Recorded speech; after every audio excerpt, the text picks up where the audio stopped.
Avoid common mistakes with essential and non-essential clauses. Hello, language learners. Today, we're going to delve deeper into the world of English grammar. We're focusing on one of the most common areas where people tend to make mistakes: misidentifying essential and non-essential clauses. We'll guide you through what these are, how to use them correctly, and how to avoid common mistakes. Let's get started. First off, let's clarify what we mean by essential and non-essential clauses. An essential clause, also known as a restrictive clause, is a clause that is vital to the sentence because it specifies the noun it modifies. In other words, it is crucial to understanding the meaning of the sentence. Removing it changes the sentence's meaning. On the other hand, a non-essential clause, or non-restrictive clause, adds extra information to the sentence. This information, while useful, isn't necessary for understanding the main idea.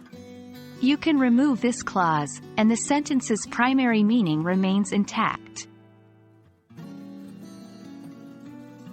The key to distinguishing between these two types of clauses is context and punctuation. Essential clauses don't need to be set off by commas. For example, people who exercise regularly are generally healthier.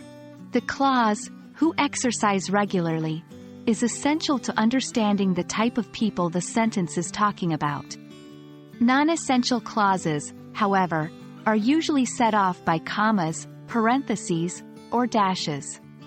For instance, my sister, who just graduated from college, is starting her new job. The clause, "who just graduated from college," is non-essential. It adds detail but isn't needed to know the sentence's core meaning. The most common mistake is misplacing commas, leading to confusion between essential and non-essential clauses. 1. Missing commas around non-essential clauses. Always remember to set off non-essential clauses with commas. Incorrect.